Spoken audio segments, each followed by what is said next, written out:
Hello, everyone, and welcome to the Brewed Thoughts podcast.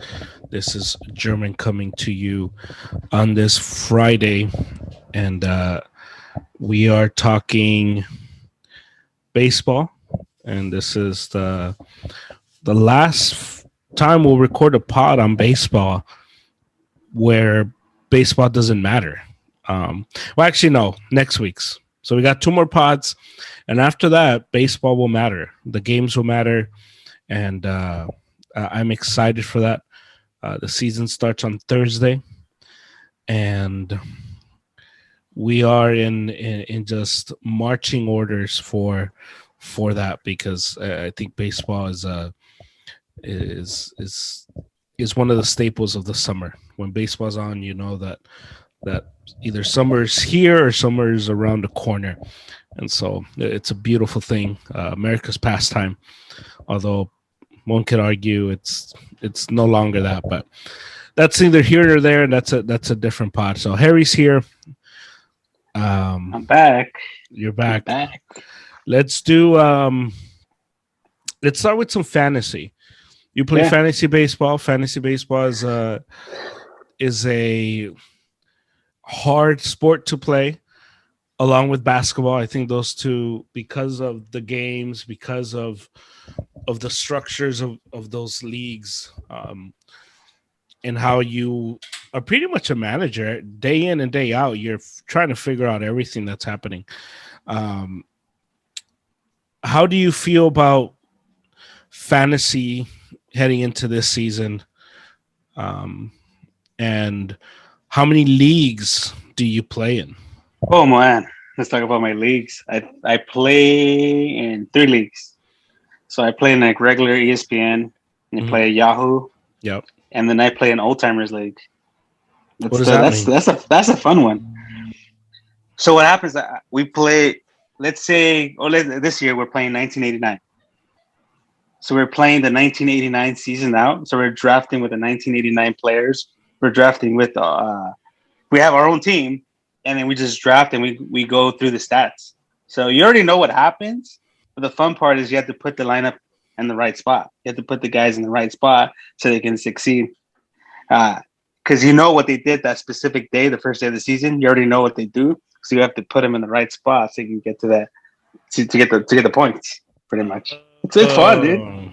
Interesting. And when did you, like, every year, like next year, you would go to 1990? Yes, 1990 next year. When did you start this? I've been doing this for the last 4 years. So your first season was 86? 85? First season, 85, 86. And then we have an AL and an NL team, which makes it even harder. So it's a team of 4 of us. So we have a team of 4. So we have our guy. We have a guy that knows our players. We have a guy that's a stat guy. We have a guy that knows the lineups. We have a guy that manages pretty much the season. It's fun. It's really, really fun. Yeah, I think I enjoy that one better than the current ones. I don't know why. It's just because you already know what happens, but you're trying to take the advantage. It's really, really cool. Really, really fun.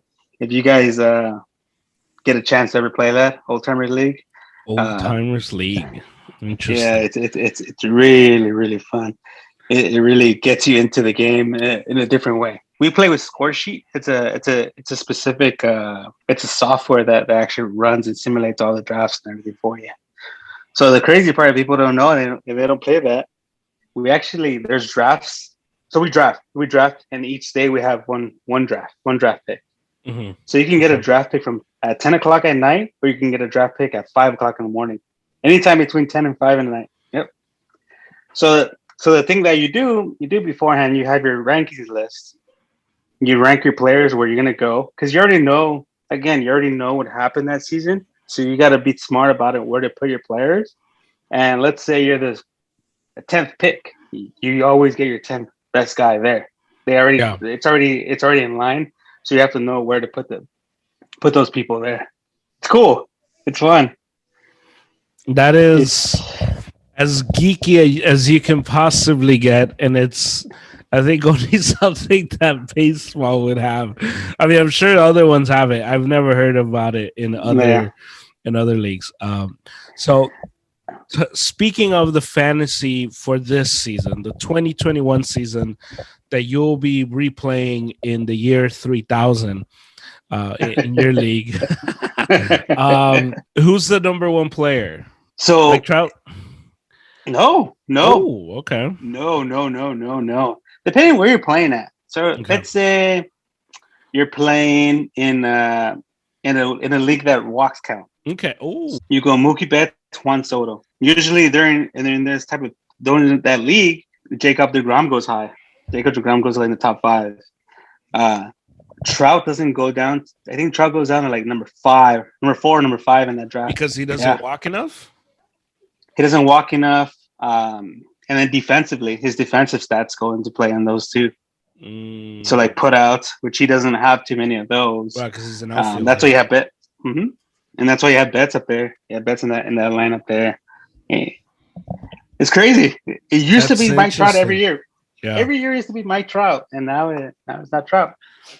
Now your boy Soto's up there my too. Boy Soto. Yeah. So give me a rundown of like the first. So top 10 batters, top 10 in players, everyday players. Who would that be? So you have Trout. Well, you have Betts, Trout, Soto, Acuna, Ramirez, Tatis. Ramirez? What Ramirez? Jose Ramirez from the Indians. Yeah. Okay. And then Freddie Freeman. Yeah. So yeah, that's I think that's 10 already. And then you go to Yelich.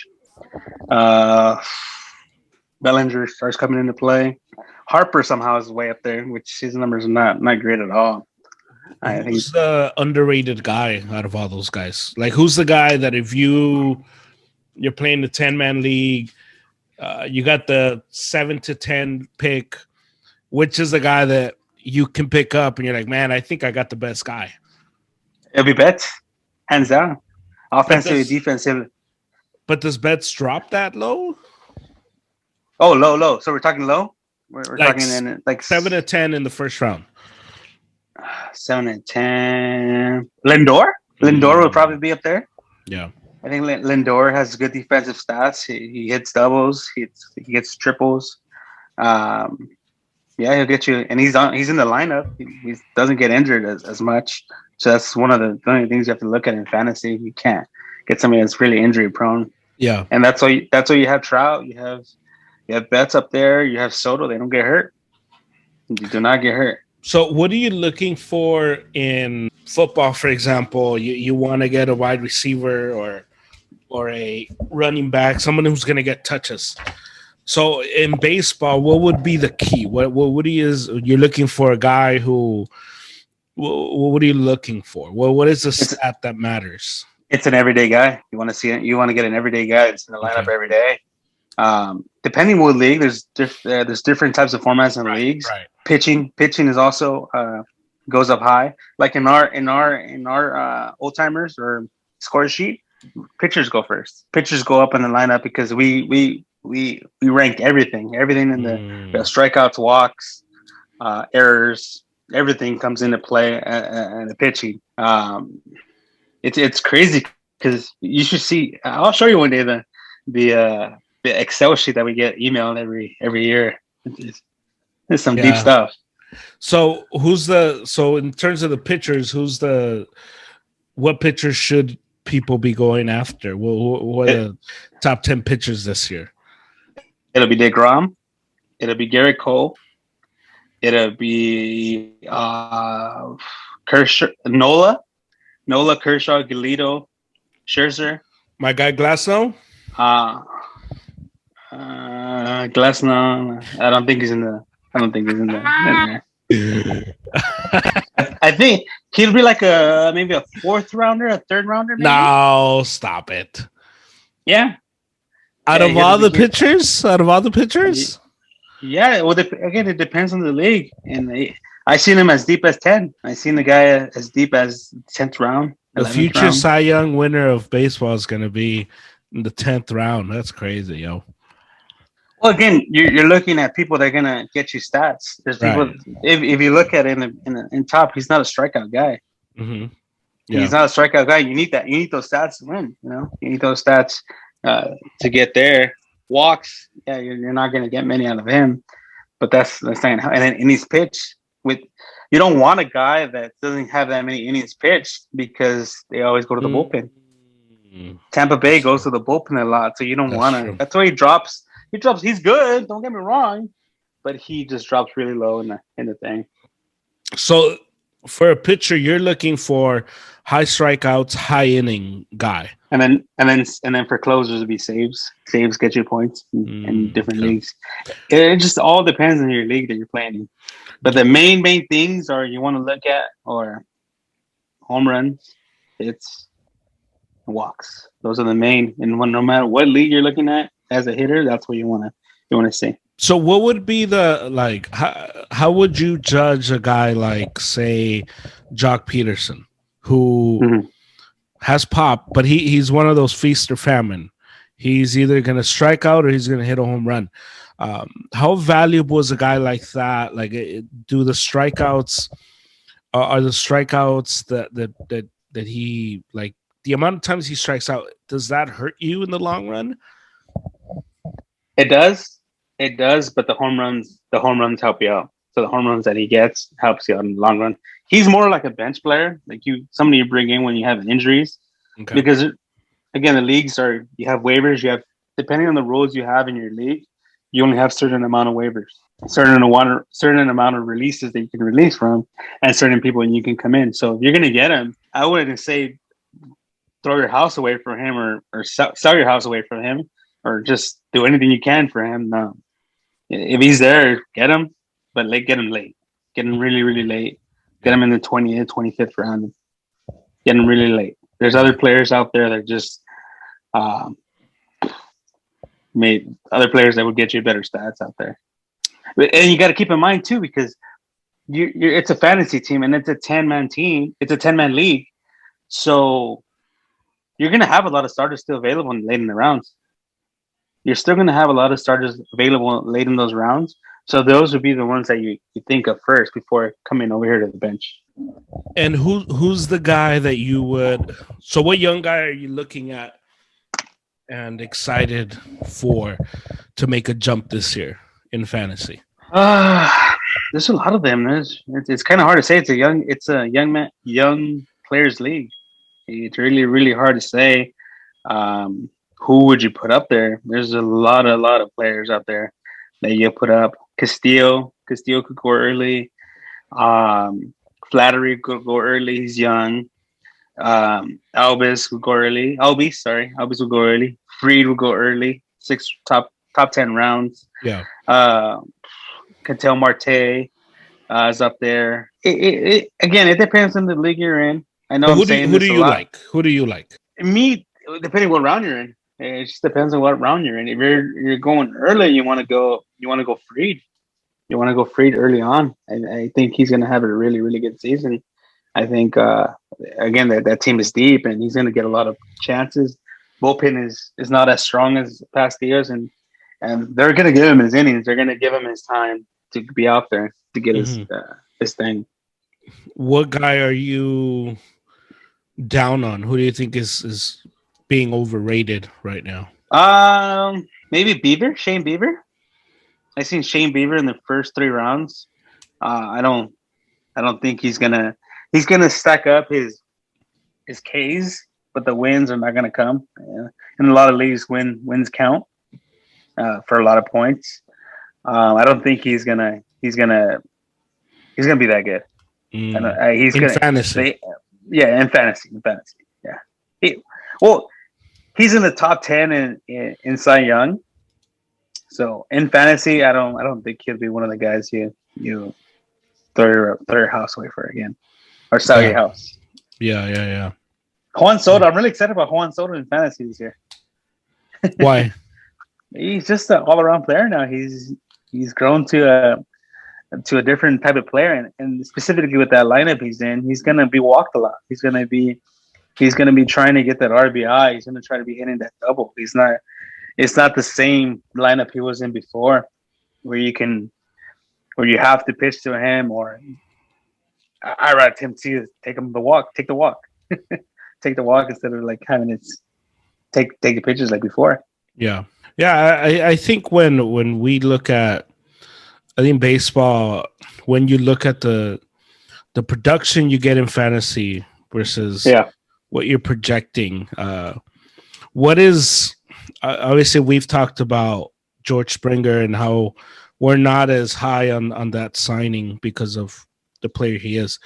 But what do you think his value will be? He's in a new team. He's looking to, to kind of prove that contract, to prove he's the guy, because in all senses of the word, he is the guy in Toronto. How do you think he's going to do in fantasy? we already have an injury on his book, so that's not good for him. Mm-hmm. So he already has an injury in spring training. Yeah. I believe it's a shoulder injury. I've seen him in the 4th, 5th round. I seen him go there. I think there's players out there that you can get that are not that'll give you more production than he is. I think he's a home run hitter. Seen in the lineup, I don't think he doesn't walk enough. I don't think he walks enough. I don't think he's that all around player that people think he is, or the all around player that they signed him for. I think he's not gonna meet up with the contract. I think that's one of the bigger things there. Who's a guy that you're looking at and that you say, for example, we get guys like Anthony Rizzo, for example, who's been really good over the last 3 years or so. Chris Bryant, his guy there in Chicago. Corey Seager, your boy. How would you think these guys, who are some of them in contract years, this is, they're about to hit the free agent market maybe next season. How do you think, like, what contract guy do you like going into the fantasy season to kind of produce, to get paid big in the off season? It'll be Lindor and Seager. Okay. Lindor and Seager. I think they're the biggest guys you want to get out there.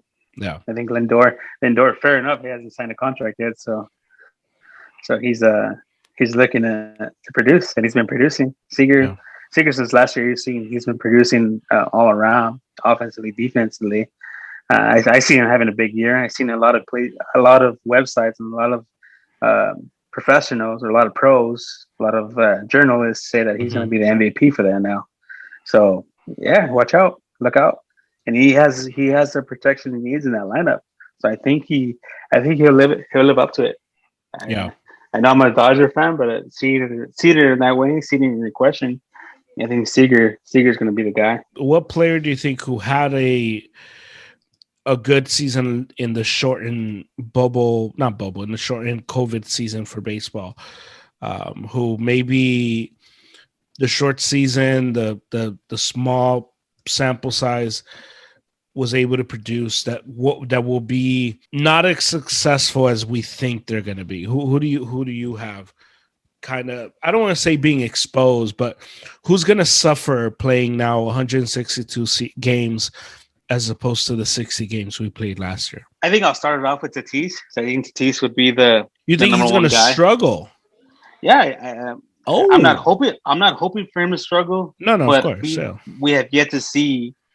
We saw a sample size of 143 games, like I said in the earlier podcast. And we have yet to see him for 162 games, and I think he's gonna go through that slump. July, maybe August, he'll go through that slump, and we'll see if he can get out of it. We saw Cody Bellinger go through it. We saw all these younger players go through it, and some of them got out of it. Like Puig couldn't get out of it. He hasn't got out of it yet. He's still a free agent. He's still not there. Bryce Harper had a good season. I'm not too high on Bryce Harper. Osuna had a decent year last year. I think he got his money, and I think he's good already. I don't think he's gonna produce as we think he's gonna produce. I think the years are gonna catch up to him. The protection in the lineup is there. Mm-hmm. It's just I don't know. I don't see. I see him getting hurt. I see him getting hurt sometime in the season, and I think that's gonna affect him in the long term. So the opposite now. What guy do What you? I got one. I got one Yeah, more before you go. yeah. I got one more. You Darvish. You Mm, Darvish posted a 2.1 ERA last year. yeah. I don't think that's going to stand. I don't think it's going to stand at all. I think he's going to be in the mid threes, maybe upper fours. I know he's in San Diego. I know he's in a pitcher's ballpark. I don't think he's gonna. I don't think he's gonna hold up. They see him. They see him highly up there. They want him as a number one or number two pitcher, but I don't think he's gonna be able to perform to the contract and to what he is, what is being slated to do. I think that's it. I don't see anybody else going through. There's gonna be slumps, and that's why we're a podcast. We're gonna go through it. We're gonna be here through the World Series, so we're gonna see all these slumps. We're gonna see people rise up to the occasion, and we're gonna see people just fail. And this game is about failure, and it's the person who gets up and starts playing again. What about the guy who's gonna succeed in this system now? So maybe a guy who struggled. I'm looking at like Devers, who struggled and was able to turn around. I'm looking at Alex Bregman, who struggled last year. Guys like that. Who do you think is going to have a good year because of the long season? I think Joey Gallo. Joey Gallo is going to have a really good season. Yeah, he had a off season last year. I think it's going to help him to have fans out there. And I know this is a little insight to what's going on in baseball. People wake up. Baseball players wake up to be in front of the fans. As much as you hear that there's people that don't like the fans. It's hard to play in an empty stadium. It's hard to play with somebody not cheering at you. Yeah. It's hard to just play the game. What are you getting up for? Now that there's people in the stadium, there's going to be people in that stadium in Texas. No matter what happens from now on, Texas is one of those states that's going to be open, and they're going to have fans there. And I think he's going to be one of the guys that succeeds out of there. Vladimir Guerrero Jr. He's been talking to his pops a little bit more. He's been practicing a lot more. He's one of those guys that's gone through that slump, and now I think this year is going to be a big year. I think he's going to hit more home runs. He has more protection in the lineup. George Springer is going to be in there, so that's going to push him down in the lineup, which is going to help him in the long run. I think that's one of the guys there. Charlie Blackmon has been having consistent seasons. Last year it was hard to gauge. Now it's gonna be hey, 162. This is what he's made for. Yeah. Max Muncy is another guy that just had a horrible season last year, numbers wise. You can argue that he did well in the playoffs, which it's an argument there. But I think he's gonna come back. He has more protection in the lineup. Now he gets to work with a hot Seager. Seager's going to come in hot. Betts is going to come in with a year in there. He has Bellinger as protection, or he's going to be hit right behind Bellinger. Whatever it is there, he's going to be good, man. Yeah. He's going to be good. How do you feel about someone like a guy coming back from injury?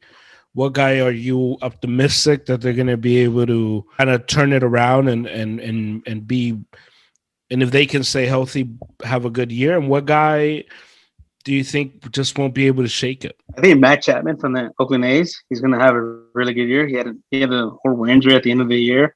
Mm-hmm. I think he's going to come back and he's going to tear things up. He wasn't having too good of a year. He was struggling throughout the season. He was having a hard time, but I know now that it's 162. It's a totally different ball game. Yeah, your boy Alex Verdugo. I think he's gonna have a better season. There's nothing to lose in Boston right now. First of all. No, your boy. I mean your boy from Boston. He's not my boy. Your boy. Yeah. He's not my boy. You know what I mean. Let's pump the brakes. Your boy from Boston, sure. From the Boston Red Sox. Sure. You think he's going to have a bounce back here? I think he'll have a bounce back year. There's nothing to lose. He's always been a top prospect. It's just he has never got the playing time. He's been bummed by injuries. I think this is the time he wakes up and gets to work, or else his career's over. Yeah, His career's over. Honestly, yeah. I'm not too optimistic. I'm not too optimistic that he can stay healthy. Obviously, he's has a lot of talent. I got to see it. Who's a guy you're looking forward to? Like new place, maybe they hits Arenado. the button. Okay, yeah. I like him. Arenado. I'm really excited for. I think it's gonna. I said it in the earlier podcast. I think the new place is gonna help him out a lot. Uh, Defensively, he's always been a stud. Defensively, that's something you can't take away from. Always been the top defensive third baseman. I think he brings his numbers back. He has Goldschmidt there to help him out. And I think it's gonna be a nice season to watch him. I think it's gonna be a really, really nice season to watch him, and maybe leads him to the division, maybe leads him through the playoffs. Who knows? Well, only time will tell, and we have a week to make up my final predictions. So we'll see where we go from there. Who do you think is going to struggle in a new place? Oh, George Springer. I think George Springer. We said it earlier. Yeah. I think George Springer. I think he's not gonna produce. He's not gonna produce. I've never been too highly on him. He's been great in the playoffs, but who knows? The Blue Jays might not even make it to the playoffs. Yeah. So they might not even get that chance. Yeah, I think it's going to be interesting to see him because he's a scary bat in the playoffs. Yeah. But night day in and day out, I don't know if he's the guy who you want carrying you like that. So yeah, I agree with you there. What else? Well, what are some other nuggets you can give us as people prepare to draft players? Really, from here till Wednesday, because the season starts Thursday. What are some other little tidbits that you can give us? Honestly, don't worry about the first round. First, I would say 2-3 rounds. Don't get crazy if you don't get a top 10 player. It's a long season. People get hurt. Don't get too down on yourself. Yeah. How I won a league before, I won it 2 years ago. I won it from waivers. Make sure you understand that waiver rule. How many players you can waive, how many players you can bring in, because that's going to help you down the line, especially with injuries. You got to watch out for those players that have been tearing it up that aren't free agents, because there's going to be guys that are free agents and that are bench players or players that don't play every day that are going to come in and win you the season. It's crazy to think about it, but that's what fantasy baseball is. Yeah, you got your consistent first 2 rounds, your first guys, but after that you need those points. You need somebody that's going to add you those points up, because these stars can win you the whole week. And there you have it. That's fantasy 101. So good luck to everyone playing fantasy this year, and come get Harry if his advice failed you. Speaking of failed attempts, we recorded a pod a few weeks ago. I gave you you said in our first podcast, I think you said that the Angels were going to win the AL. Yes, and they still are. I was just like, yikes. Okay.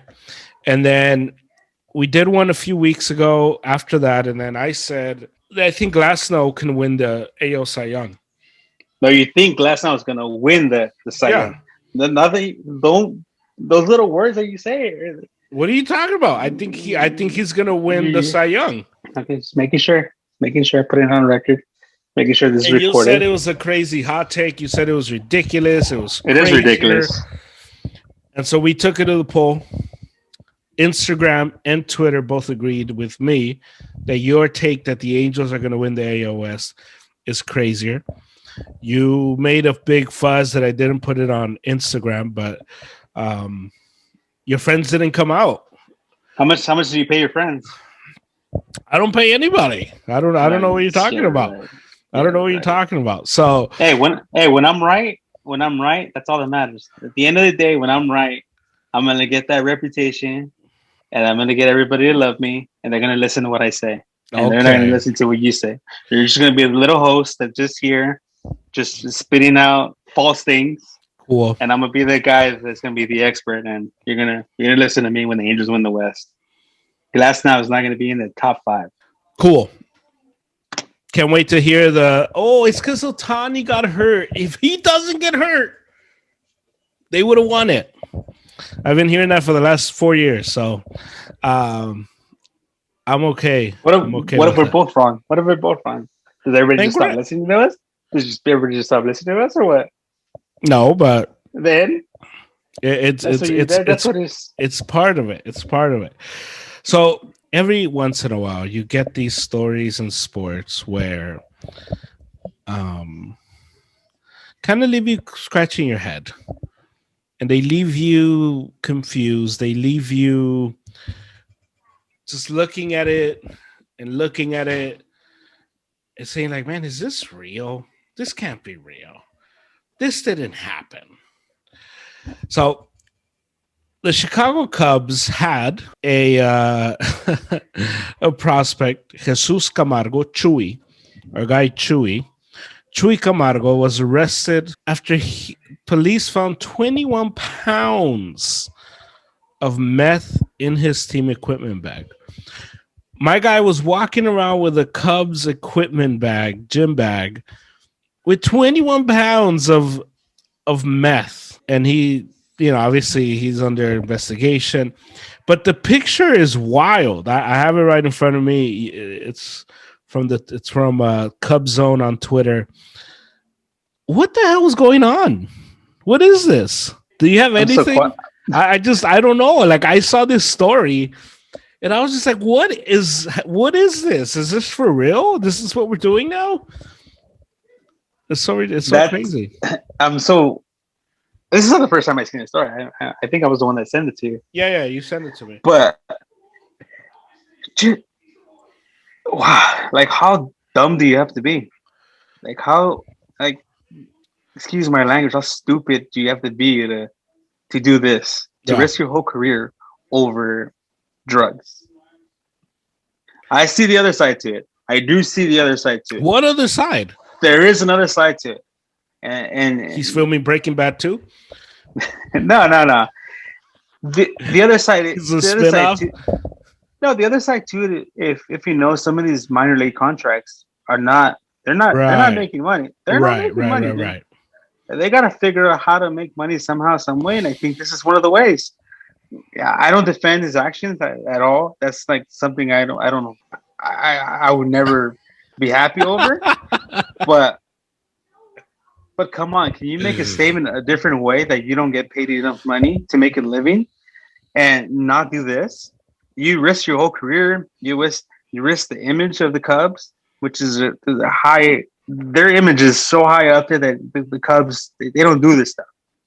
So you probably got released. You're probably going to go to jail, and there goes your MLB career or your potential MLB career. But 21 pounds, man. How much was the value of that? I don't know. You're asking the wrong guy. I don't know. But 21 pounds. Let me call my homie. 21 pounds is one of those things that, I don't know, man. It's one thing to say that he's not making enough money, so you need to, whatever. But 21 pounds, the pictures are, this is like a drug cartel. This is some crazy stuff. I don't know. Well, opioids it's a known drug in MLB, mm-hmm. and there's been cases out there that players have been caught using it, and unfortunately, there's a couple of players that passed away from it. So that's a known thing. That's a known factor. The meth, I don't know. I don't know what you want to do there. I don't know. The center of the country they're all addicted to that. I don't know. I've never done drugs in my life, so I don't know what that is. I don't know what high you get out of it or whatever it is, but this is stupid. This is just ridiculous. You risk your whole career over 21 pounds of meth. Opioids. So, look, according to ESPN, Camargo, our guy Chuy Camargo, was offered $500 from someone in the Sinaloa cartel to take the duffel bag to Denver. He did this for $500. Yeah. Can we move on? This is stupid. This is sick. What This do you is the mean? stupidest. No. I'm just saying. It just. I don't even know what to say anymore. $500. Yeah. To carry 21 pounds of meth. You're a prospect for the Cubs. You're about to. I mean, how good he is. I mean, whatever. We can get into that argument, but you are close enough. Yeah. You need money, dude. Drive. Go to Uber. Become an Uber driver. Deliver Grubhub. But $500. Come on. This is that. It was just a wacky story, and it's interesting because I think this story only takes place in baseball. Yeah. That's a baseball story. No, that's a baseball story. Yeah, That's a basketball story. That's a baseball or a soccer story. Yeah, marijuana is basketball.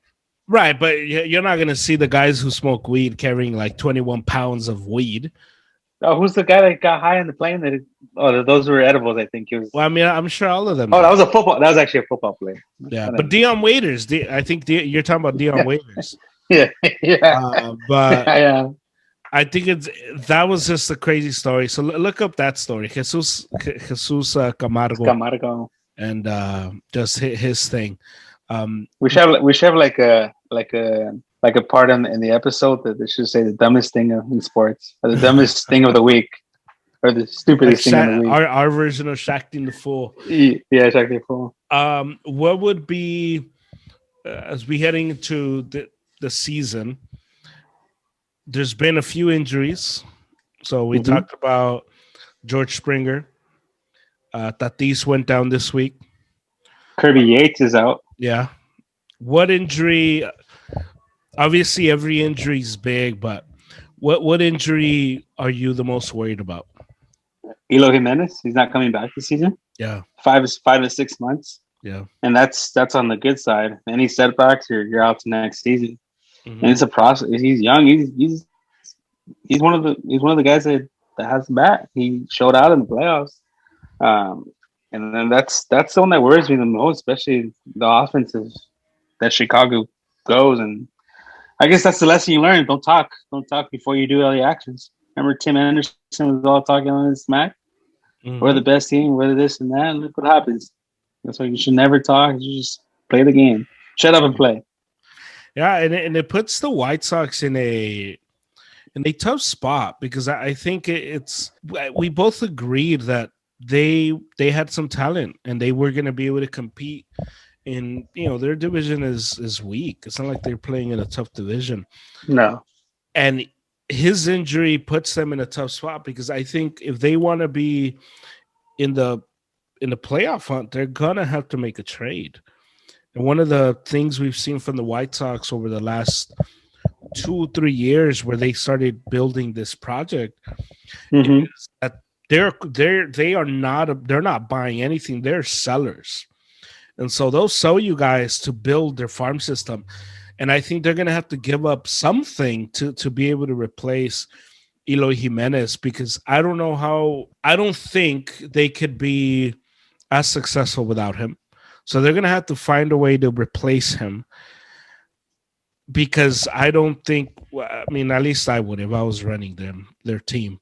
I wouldn't just say, you know what, we'll see what happens next year because he injured his pec, and the pec is very tricky because it's not like you can just go in there and operate. It's you kind of hope it heals and it heals completely. You kind of hope that Eloy is going to take care of himself and not do anything that's going to continue to re-aggravate it and all of that. I think it's a tough place, and so they got to make up 31 home runs somewhere. But 31 home runs in 2019, 14 would it comes up to 30 if you really do the math, maybe a little bit more than 30. So you have to give it 35 home runs. You have to make it up somewhere. You have to make up about 100 RBI somewhere. So you got to figure it out.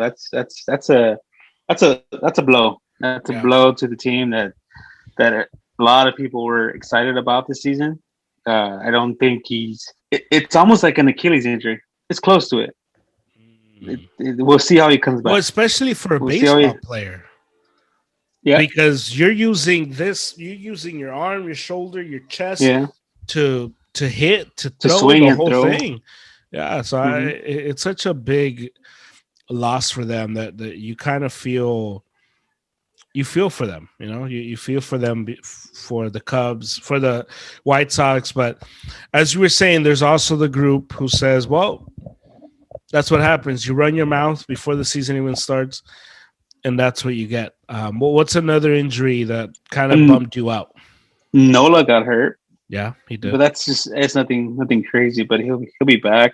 Kirby Yates, I think it's a big thing. Like I said earlier, with Hmm. Toronto, Yeah, they don't have a closer anymore. They went to go sign this big guy that's gonna save the game for them because they're gonna have a lot of close games. They're gonna have a lot of games that they're gonna have to use the bullpen. yeah. Ryu doesn't go all the way. Uh, yeah, they're they're hurting. But then again, like I say, the bullpen's always a crapshoot. So somebody should step up, hopefully. If Hmm. not, yeah, there goes their season. Or there goes them competing this season. Yeah, and he's out the whole year, so it kind of just leaves you like, man, well, what are they gonna do? Well, what are they even going to be able to produce? What's a guy who didn't play last year because of COVID? What's a guy that you're excited to see this year? Well, before we get to that, I forgot Yeah, Tatis. Tatis also got hurt. yeah, Tatis also hurt he his did. shoulder. He's gonna hopefully gonna be back. They're saying he should be ready for opening day, but we'll see how that shoulder injury could linger Yeah. or it can heal. One of the two. And then to answer your second question, who am I excited for? I'm excited for Matt Chapman. Matt Chapman, third baseman of the Oakland A's. He is a beast. He's the comparable guy to him is Arenado. Yeah. He's the Arenado of the AL. Hmm. Defensively, he's all there. His hitting is there. He's in a good situation in Oakland A's. Yeah. It was just cut short by injuries. I think he's going to have a really, really big year. And like some of my friends that are A's fans say, they'll be ready to be called up to the majors when the Yankees take them in the next coming years. What about someone like David Price? I think David Price is in an interesting place because he's, and even Buster Posey. I put Buster Posey in this place too. Mm-hmm. Mm-hmm. There's a time where taking a year off can help you when you're in a certain stage of your career. Mm-hmm. Think, Jordan taking that time off between those that three-peat. Yeah. Think of even LeBron. He did it in Cleveland where he took 2 weeks off. Or even the COVID year last year, LeBron. Remember, LeBron took that once they closed everything down in March. He took those months off. Well, he had to Well, take those months. I Yeah. mean, the NBA took it off. It wasn't just Well, LeBron. but I'm saying that helped him as Right, right, right, in right, age. That's what you right, mean, right? right. Yeah. I think for baseball, I think it's different, and I think it's gonna hurt Buster Posey and David Price. I don't think they're gonna come back and be able to build on what the seasons that they had. Buster Posey, we haven't really seen him consistently in a while. No, he's been playing a lot of first. Then they have a nice little prospect coming up, Joy Bart. Joy Mhm. Bart is going to be. I think he's ready. I think he's Yeah. ready to come up. I think last year we had him in one of our drafts, and people were thinking he was ready. If there were a longer season, he would have been up. Hmm. David Price, it's a hard situation because I think with the heart too. I think this guy's making $30 million, and it's like you're gonna be 30. You're a $30 million reliever, just like I say with Jansen. I think that's all he's gonna end up being. He's gonna end up being a reliever. They've been using him as a reliever in spring training. Yeah, he might get here and there as part starts. Yeah. Uh, pitching is pitching. Pitching go both ways though. The year, if you take a year off, and you're throwing here and there. You're not like like just hang around the house like we did during COVID. We just got fat. Well, I did. I just got fat. If you're throwing, if you're doing little exercise here and there. I can see you coming back from it, but reality shows that that probably wasn't the case. That he probably ended up being like us. I mean, like almost every baseball player I know, they start getting in shape 2 months before the season starts. And I don't.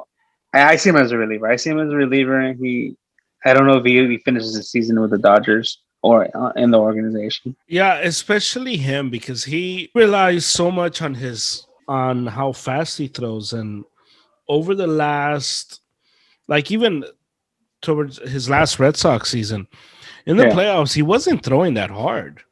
No. It became more about location and stuff, but I don't know. I don't know if David Price is who you want to be.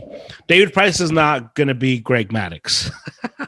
So that was the guy I was thinking of too. Yeah, so I think I'm very skeptical of both of those guys, Posey and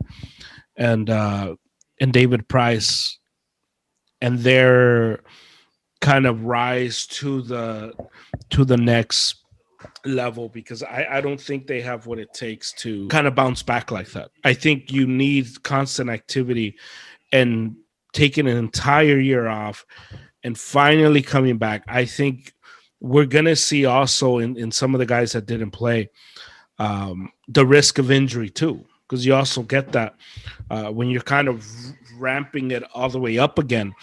Oh, yeah. You see the injury come up because you're pushing your body in ways that it hasn't been pushed in a while. So it's not used to it. Yeah, it's going to be, that's something to look out for some of these guys that didn't play in last year's season. That's crazy how last season or this season I don't know. I don't even consider last season a season in a sense. I think it was just the playoffs from day one. So the Dodgers title didn't count. No, not what I'm saying. Asterisk. No, you're just trying to put words in my mouth. I thought it was like an 80 game playoffs. That's what it felt like, because every game mattered. Yeah, every game mattered. You played in the regular season. There was no like, okay, let them get into the season. Let them get in this groove. No, you had to go all out. Like I say, balls out. You went all in. Yeah, and I think this is going to be a season that we'll see a lot of special things, and we'll see a lot of things that we were supposed to see last season. I'm excited. What team do you think is going to benefit the most from having fans? It's hard to say. Tampa Bay never has fans, so can't really say Tampa Bay. Right. The Rangers, same thing. The Rangers are going to open a new ballpark finally. I know it's been open for a year, but it was open for the playoffs. It wasn't even open for a regular season for fans. Yeah, I just think baseball players just overall are going to be excited to have. So you think the game in general will be better because there's players? Yeah, there's fans. I mean, not players. Yeah, they're going to be excited to go to the ballpark now. You're going to be able to sit down, have a hot dog, sit down, have a few drinks. For Dodger fans, have your first fight in a few years in the parking lot. You know, it's exciting. It's exciting. I think the players are going to be really excited to see fans. I don't think nobody's going to really benefit. I think everybody's going to really benefit. I don't think there's no one team that will really benefit from it. That's interesting. So you don't think there's a team that benefits who will win games that they otherwise wouldn't win? No, there's no Seattle Seahawks in MLB. You still have to pitch, you still have to throw, you still catch. The fans have nothing to do with none of that. The noise that you hear, they know how to zone it out. We know how to zone it out. I know how to zone it out. In football, it's different. You have to call plays. You have to call audibles. You can't hear none of that stuff. In baseball, it's just signs. It doesn't. There's two different games. Yeah, I think. I don't think this can be a big effect on it. I think the effect that we'll see, it's maybe not on the day-to-day thing, but I do think that, I'll put it this way. I think that if the Dodgers had fans, if we had fans in last year's playoffs and the Dodgers were at home, I think that team crumbles. I don't think the Dodgers come back from being down 3-1 to the Braves if there's fans there, because I think the entire stadium would get tight. I think Atlanta doesn't blow that lead if they're at home because their fans are all behind them. So I do think there is a component here where you don't get a lot of the things that you got in the bubble, where I think part of what made the Dodgers run easier was that they didn't have to face any of that. You're always like Because you're always like pissing me off at the end of this podcast. no, no, You're always like, yeah, we're smooth, we're going, and then towards when we hit the end, no, look, like I just think you like pushing that one button. I just think that fans matter when it comes to that stuff. That if you have a history of failing, and that's where baseball is different because obviously it's all science, like you're saying. So a catcher is just going to put down one. That noise doesn't matter, but it does matter where you have this history and this history is looming. And I think we're going to see that with the Braves. We're not talking about the Boston Red Sox with 100 and whatever No, years no, without no. a championship. No. But we're that's talking who crumbles. Look. If you want to talk about crumbling, that's who crumbles. Up until last year, the Dodgers kept crumbling. What are you talking about? Yeah, so there's a cheating scandals down 17. All of a 2018. Sudden, I'll give 2018 to you. All of a sudden, look, if we're into this season and the Braves are on the brink of doing something and something begins to go wrong, you don't think those fans are going to get tight? And so you can feel it. It would have been Game 5, right? Yeah. Game 5 would have been, I think, LA. Mm-hmm. I think Atlanta had a better record. Yeah. I don't know. Would it? Yeah. I forgot who had the advantage. Because it's two. No. It was in Atlanta. It would have been in Atlanta. See, I think it's over in Atlanta. Yeah, you think so? Yeah. I don't think it gets to 3-1 if it's in LA. No, but if it does, if it gets to 3-1, the situation was in 3-1. Okay. If it gets to 3-1, there's no way. There's no way. And vice versa. I think if Atlanta's in a position this year where they're up 3-1 again or 2-1, whatever, and they begin to choke it away, there will be a moment of stressing out. You saw if the Dodgers lose that game to the Rays in Dodger Stadium, that World Series game, LA has an anxiety attack because they think I was already stressed out. Here we go again. Here we go again. Yeah.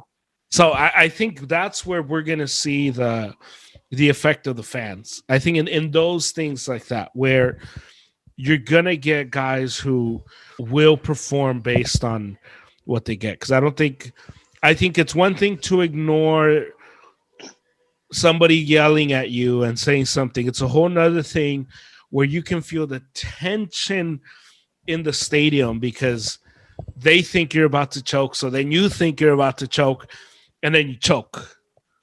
It's a whole different thing. I think it's a very different dynamic. And I think that's what makes baseball so awesome because you feel you're in your living room and you feel the weight of the stadium. And I think that's what I'm excited for more than anything else. Any last things before we wrap up the baseball? I think I'm just excited for 6 days left, 5 days left. Yeah, me too. I'm super pumped. And it's gonna be a journey from day one to 162 or to the World Series. Yeah, I'm super excited. I'm super excited. Let's go Red Sox. Let's go win 81 games. Woo! That's what I'm excited for. That's what we're gonna. Hey, look, I got very little to root for. I just hope Devers turns it around. I hope Xander Bogaerts plays well this year. I hope. I don't think we're going to see Chris Sale. There's been a lot of setbacks. Yeah, another setback. I don't think we're going to see him. And I hope JD Martinez can turn back the clock to the guy he was 2 years ago. He didn't. I think so. I think it does. He didn't opt out this year, which I thought was very interesting because I don't think he stayed because he loves Boston. I think he opted in because I think he knew nobody was going to pay him the money that he was guaranteed to stay. Well, that was Kenny Jansen. Jansen, same thing. He opted in for $20 million. Yeah, exactly. It makes sense. There is, although look, I'll tell you this: there is a lot of optimism, and I don't know if this is like the Dodgers organization just trying to blow smoke up our butt. But there's a lot of optimism within the Dodgers that Kenley Jansen is going to have a good year. And again, I don't know if this is them just trying to blow smoke up our butt. I don't know if this is them trying to drive up the Drive up his cost. Yeah. So I don't know what is happening, but you can't find anybody to say, well, I don't know. Everyone's like, no, Kenley Jansen is a new guy. He's going to be great for us. And even like Dave Roberts, who tends to slip and say the truth sometimes, he has yet to say anything interesting about Kenley Jansen. So should be interesting. It's crazy, man. It's crazy to hear every Dodger broadcast. They say so many good things about Jansen. Yeah. Dude, what is this guy paying? This guy paid you a bit of a $20 million, so you can talk good about him. So I just wonder, when are you going to drink the Kool-Aid? Yeah, by the end of April. He actually just got lit up yesterday. So. Yeah, he did, and they pulled him. Hey, one thing before we leave. One last thing. What do you think of the Correa deal? Or the Correa potential deal that he declined? What is it? 6 years, 120? 6 years, 120. $20 million a year. Should he sign it or should he wait? I mean, it's hard because you look at. So let me read you the top 4 earnings of shortstop right now at this moment. Okay. Lindor $22 million, Bogarts $20, Trevor Story $18, which probably the Lindor is going to end up being 30, 34. Story is probably going to end up being 25. Simmons just signed $18 million with Toronto. So, you think he should have signed or you should wait? Correa is, I mean, he's not better on the 20s. He's not better than Lindor. I mean, he might be a little better than Xander, but I don't think he's ridiculously better than Xander Bogaerts. He said that was a low ball contract. I can see why he would want more money because he wasn't good in the regular season last year. He turned it on. They're all scared of getting beamed. Yeah, he turned it on at the end. I think that's another thing to look out for now that you're going to get fans. The Astros got off easy last year. Yeah, and I think with fans this year, you're going to see just everything come on them. So we'll see. I think. If I'm him, I think he did the right thing. Because he's a top guy. Somebody is going to give him more than $20 million. So he's going to probably end up like 25, if that, an extra 30, an extra $30 million for the 6 years. Especially, I think he has more leverage than Houston because if Houston right now, if they lose Correa, you're down to Bregman, who's going to come up in a few years, and Altuve, who's getting older. You go from being arguably the best team in baseball the last 5 years to being irrelevant. And we already saw one guy leave. Exactly. We already saw one of the guys leave. Exactly. And so I just think little by little, you're seeing the Houston Astros be pulled apart. And I think part of it too, if you're, part of the reason why George Springer didn't even attempt to sign back in Houston, I think he just wanted to play baseball. I think he was done with the cloud that is over Houston right now. Yeah. And Correa might want to do the same thing. Correa's a really good player. He's a really good player that I think if he's somewhere else and he doesn't have to deal with the cloud that's over Houston, I think he could be very successful because it's not like he sucks. It's not like it's not like he's overrated. He's really good. Yeah. So yeah, I think he did. I think he did good in doing it. Any of the top shortstops, I don't know any of them who would. Tatis. Right, but even I don't know any of them who you could pay $20 million. You can't. If I'm Correa, I look at Tatis and I say I'm better than him. Yeah, I'm better than him for now, as of now. Yeah. I look at Seager and I say I think I'm as good as him. Is he? Yeah. I don't know, but I think he thinks that.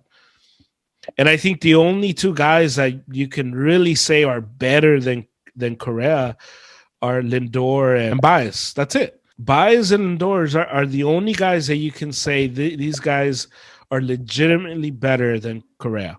Everybody else, I think you're right there. I think it just depends on your preference. Mm-hmm. And so I don't mind at all the fact that he told him go kick rocks, give me more money. Don't mind it at all. Hey, yeah, it's a players' league. I don't think he's going to be there. I think we have seen the end of the Astros as we know them. Well, he has till the end of the week, or right before spring training, to sign. So we'll see. We'll see how that goes. We'll see where it goes. Yeah, I'd be surprised if he signs it. I'd be very surprised. We're here to October, so the end of October. So we'll be the first to break it. Yeah, I'd be very surprised. So let's end the pod on the NBA had its NBA trade deadline yesterday. Yeah. What trade were you? So give me the trade you liked the most and the trade you hated the most. What I liked was Lou Williams and Rondo. You liked that one for who? Well, Lou Williams for Rondo. So Rondo going to the Clippers. Oh, okay, for the Hawks. Did you really? Yeah, that's what I did. If our fans they listen to the podcast I was in the NBA earlier this week, I said they needed a shooter and they needed a guard. They got the guy they needed. I don't like Lou Williams. Oh, he can shoot. He can make baskets, and he's a good ball handler. He's a good ISO. I guess he can create shots. That's what you need. You need somebody off the bench that can create shots. We're talking about Lonzo coming off the bench, but I guess this is an upgrade. So what trade did you hate the most?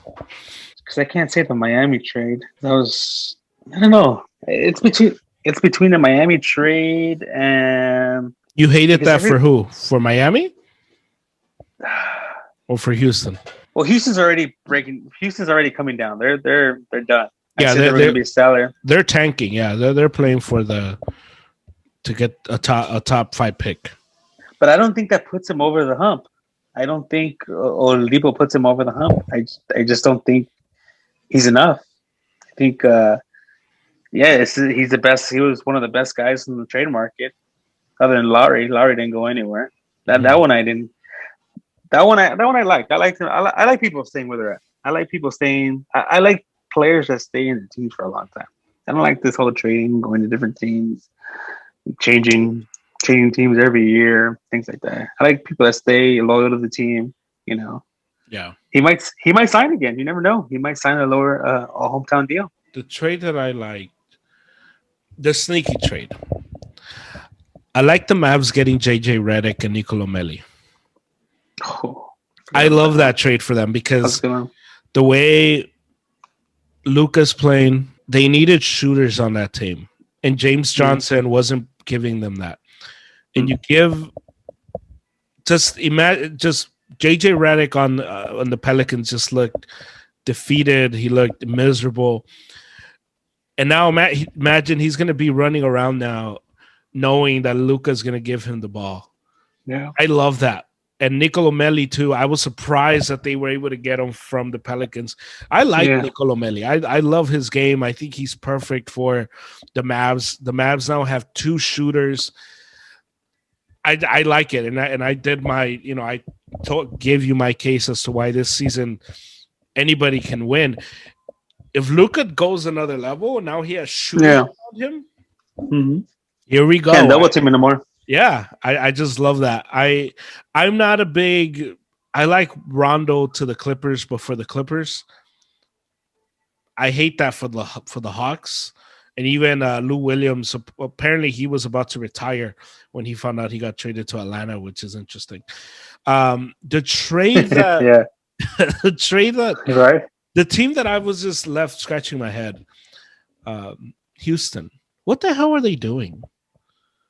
Like what are they doing? What is it that their GM is Fire doing? Sale. I get that, but you trade James Harden to Brooklyn for a bunch of random picks, And really, with that trade, you're betting that Brooklyn is going to suck in like 3 to 5 years. Instead of then getting Karis LeVert, who's cheaper and who Yeah. gives you the same numbers that Victor Oladipo gets, you swap LeVert for Oladipo. You then trade Oladipo to the Heat for Kelly Olynyk, Avery Bradley. Avery Bradley, who both of these guys who are probably going to get bought out and cut. Avery Bradley is already being linked to the Lakers. Yeah. And a 2022 draft pick swap. It was second round, I think, too, right? Yeah, I think it was the second round. Yeah, it was bad. But I don't know. What are they doing? What is if I was them, look, I know that a lot of people are enamored with draft picks and people get excited over them. I want Ben Simmons. If Philly was offering me Ben Simmons, I want Ben Simmons. Yeah. That's what I want. I don't care about if I have 30 draft picks. I want the guy that I know he's good. Give me Ben Simmons. You have a starting point. No, you don't have a starting point. And even if it doesn't work out with Ben Simmons, why now I got an asset that I can move to somebody. But I just don't know what they're doing. I don't understand this game plan of theirs. I don't get it. I don't understand it. I hate that what they're doing. I don't get it. Victor Oladipo has not been good this year, and maybe with the Heat, he's able to turn it around. I was just perplexed watching Houston do whatever the hell they think they did yesterday. Well, you should be used to it. The Red Sox usually have a fire sale in July, so I don't know. I don't know how this surprises you. I mean, it's a fire sale, right? And my reaction is the same. When Mookie got traded, I didn't have a podcast yet, but it was my same reaction. So, speaking of that, did you see that the billboard they put up? Yeah, thank you, Mookie.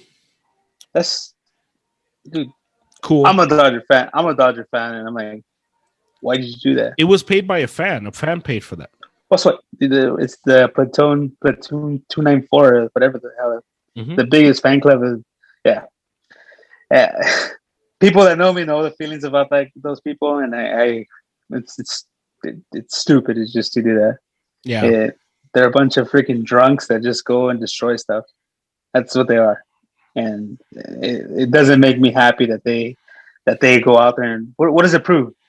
Why can't you be the bigger person and be like, all right, we got Mookie, be happy with it?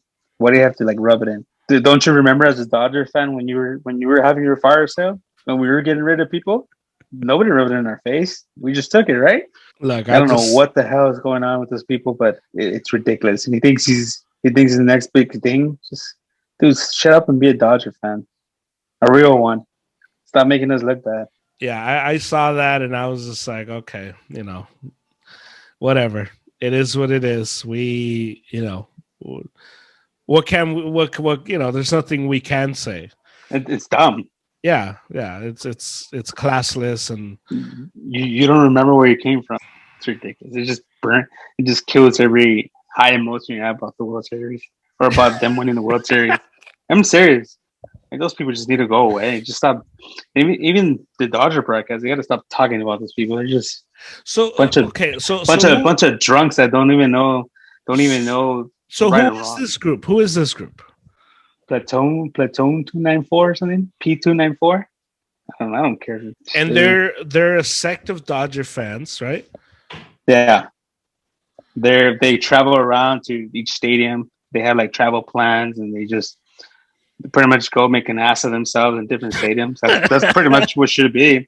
I've seen these guys, and I've seen them in multiple stadiums, and they're just disgraced. They're a disgrace to being a baseball fan. I seen them in Boston when I went to Boston. They were trying to pick fights. They had that little thing with them, their little flag, their P294. I don't know how the Dodgers can stand for that kind of things. In the World Series, they're picking on the trash people.